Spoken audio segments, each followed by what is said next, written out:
Usiku ulikuwa kimya kuliko kawaida. Hakukuwa na sauti ya ndege, hakukuwa na upepo. Kisha ghafla, sauti ya mwanamke mzee ilisikika nje ya dirisha. Njoo nje na kungojea. Kimya.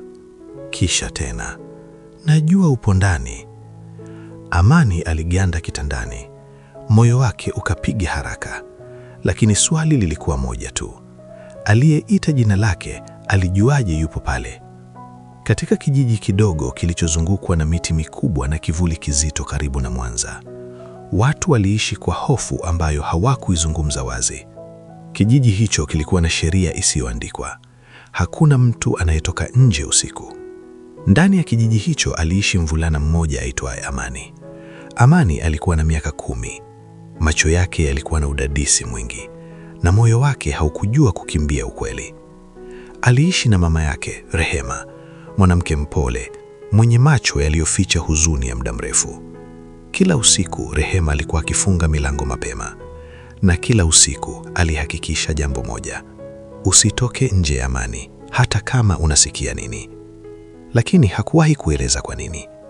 Amani pia alikuwa na rafiki yake wa karibu, Neema. Neema hakuwa mtu wa kuogopa kirahisi. Alikuwa na akili ya kuchunguza na moyo wa kuuliza maswali. Na mwisho, kulikuwa na jina ambalo kila mtu kijijini aliliogopa kulitaja kwa sauti kubwa: Bibi Nyoka, mama mchawi. Hakuna aliyemwona wazi mchana, lakini kila mtu alijua yupo. Siku moja kijiji kilibadilika. Mtoto mmoja alipotea. Hakukuwa na dalili, hakuna kelele, hakuna ushahidi. Alitoweka kama upepo. Watu walinyamaza, lakini walijua hii haikuwa ya kawaida. Kesho yake, mtoto mwingine akapotea. Safari hii hofu ilianza kuenea. Mama walishika watoto wao kwa nguvu zaidi. Milango ilifungwa mapema zaidi. Na usiku ulipoingia, mbwa walianza kulia kwa huzuni. Amani alianza kusikia ile sauti tena, pole pole, karibu zaidi. Njoo, njoo. Lakini je, ilikuwa inamuita yeye tu au wengine pia waliisikia? Siku zilivyopita, watoto zaidi walitoweka. Kijiji kilianza kupoteza matumaini.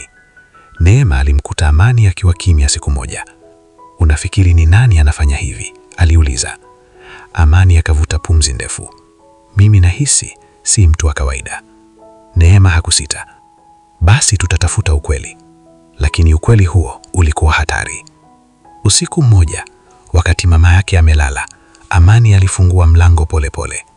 Hatua zake zilikuwa za tahadhari. Kila sauti ilionekana kubwa zaidi.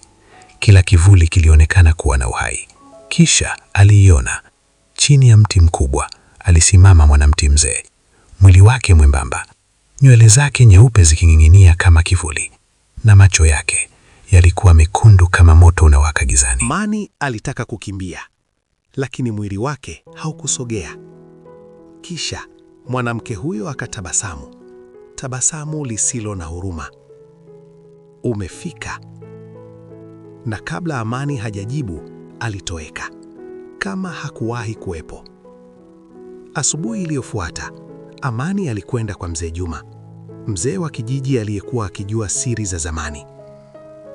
Alimsikiliza Amani kwa makini, kisha akasema kwa sauti nzito, huyo si mchawi wa kawaida, ni roho iliyorudi. Amani akameza mate. Kwa nini? Mzee Juma akavuta pumzi ndefu. Kwa sababu ya makosa ya kijiji hiki. Miaka mingi iliyopita, kulikuwa na mwanamke mmoja alituhumiwa kwa uchawi, lakini hakuna aliyethibitisha. Watu walimshambulia, walimdharau, wakamfukuza, na mwisho alikufa peke yake, kwa huzuni, kwa maumivu, kwa chuki. Kisha mzee Juma akanyamaza na kumtazama Amani moja kwa moja. Na sasa amerudi. Lakini ukweli mkubwa ulikuwa bado haujasemwa. Usiku huo Neema alipotea. Amani alihisi dunia yake ikivunjika. Hakukuwa na chaguo. Aliingia msituni peke yake, akifuata sauti ile ile, njoo. Ndani kabisa ya giza alimuona Neema. Alikuwa amekaa kimya, macho yake hayakuwa na wahi, na nyuma yake alisimama Bibi Nyoka.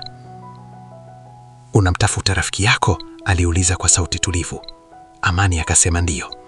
Mwanamke huyo akacheka polepole. Basi chagua, yeye au wewe. Kimya. Moyo wa Amani ulipiga kwa nguvu. Hofu ilimjaa, lakini pia kulikuwa na kitu kingine, ujasiri. Akasema kwa sauti ndogo lakini thabiti, chukua mimi, mwache yeye. Kimya kikatawala. Upepo ukapiga kwa nguvu, na ghafla Neema akaanguka chini akiwa huru. Lakini sasa macho ya mama mchawi yalikuwa kwa Amani. Kijiji kilikusanyika usiku huo, wote, hakuna aliyebaki ndani. Mama yake Amani alisimama mbele, machozi yakimtoka. Samahani, alisema kwa sauti iliyovunjika. Hatukujua, tulikosea. Kimya kilitanda, kisha upepo ukavuma kwa nguvu, na katika giza alitokea Bibi Nyoka, lakini safari hii macho yake hayakuwa na hasira ile ile. Amani akasogea mbele, pole pole, kwa ujasiri. Bibi, alisema, hatukuja kupigana, tumekuja kukuambia pole. Sekunde zikapita, hakuna aliyepumua. Kisha macho ya mwanamke huyo yakabadilika, moto ukazimika, sauti yake ikawa laini. Nilisubiri maneno hayo kwa miaka mingi. Pole pole, mwili wake ukaanza kutoweka kama moshi unaopotea hewani, na kabla hajapotea kabisa, akatabasamu kwa mara ya kwanza, tabasamu la Amani. Baada ya usiku huo, hakuna mtoto aliyepotea tena. Kijiji kilipata amani